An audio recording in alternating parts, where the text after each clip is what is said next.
What up, world? How y'all doing? Monday morning. Look here, I just wanted to send a quick message to all the dads of the world. I know moms do their things, but I'm talking to the dads on this one. And I say that because I was talking to a few of the fathers on my daughter's soccer team yesterday after her game. Well, Saturday after her game.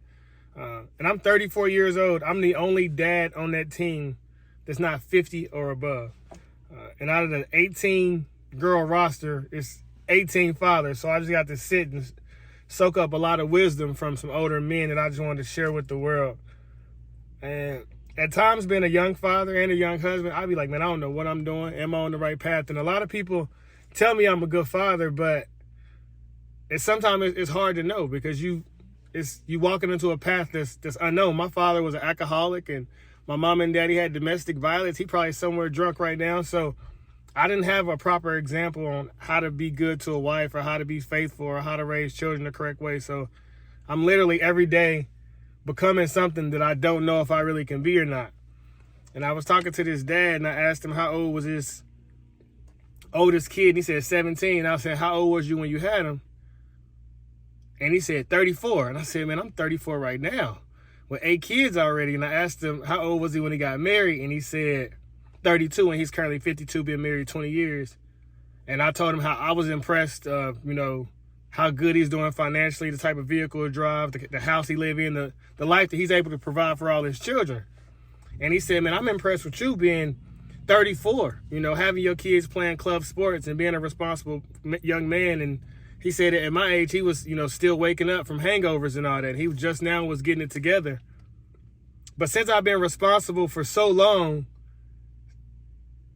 you question if you're doing the right thing. You watching all your friends still go out and club and party and waking up and seeing them with a different girl every day. And here you are, been changing diapers since you was 20 and chaperoning field trips and volunteering to help out community events. And it'd be a lie if it don't feel like a lot of time it's a waste. And they really know congratulations for being a good man, or it's just you're supposed to do this. You're supposed to be a good man because that's what the world tells you. So it felt good to talk to some other dads to let me know that I'm on the right path. And I'm sure there's some dads out there in this world who need to hear some words of encouragement as well, that you're doing the right thing, raising your kids, they're becoming a better version of yourself. See, my baby mamas don't say nice things to me.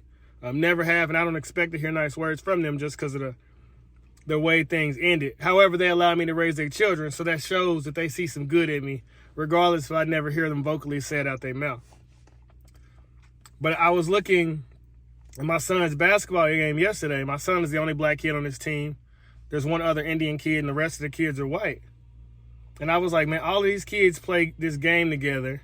One of the little boys, Colin, he got like elbowed in the head. And he started crying and held his head and walked over to the bench. And my brain was like, he gonna turn 18 and the world gonna put all kind of crazy standards on him. He gonna be 25 and he's supposed to be a good husband and a good father and all these standards when we all were just young boys. If you watch the NBA All-Star game, you see Jason Tatum and Damian Lillard all jumping and laughing, but they fathers. And I say it a lot, man, we still all the same kid we always been.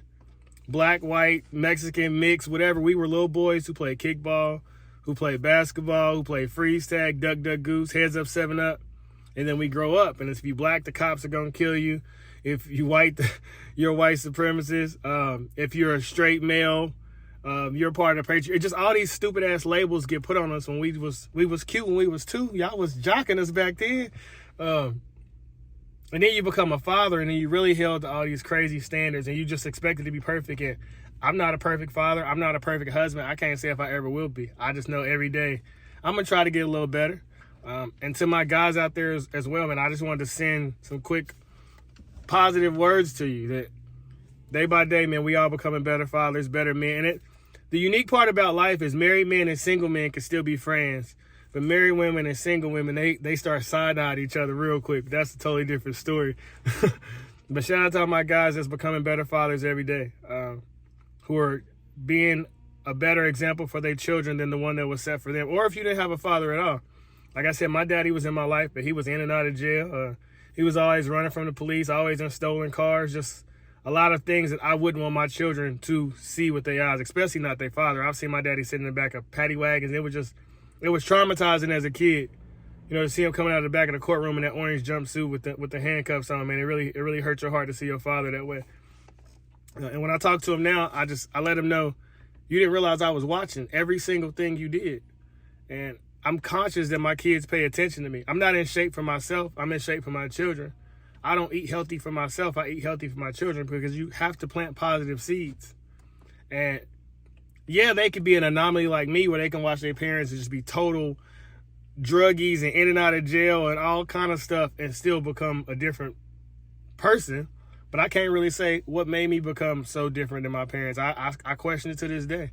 Why I didn't get into drugs, why I'm consistent, why I can, you know, provide for myself, why I'm not fighting and have all kind of drama, why I don't love the club scene. Maybe because I saw them do it, but I don't know.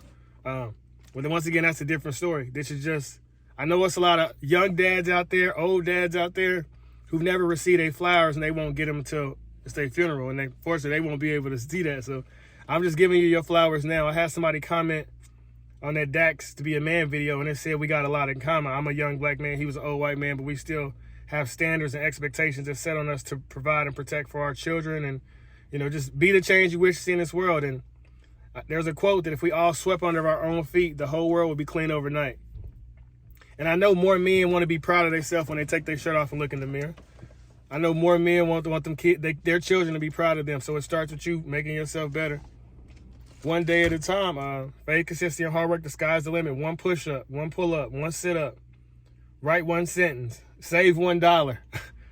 Just do things to get you in the path to where you want to be in life. And once again, if God is for us, it don't matter who's against us. I love you all. Have a super mega awesome day. Drink water, take vitamins, stretch, meditate. Grab you a kombucha if you at it. But be happy, be happy, be happy on your way to happiness. Have an abundant mindset on your way to abundance, because as a man thinketh in his heart, so is he. Peace.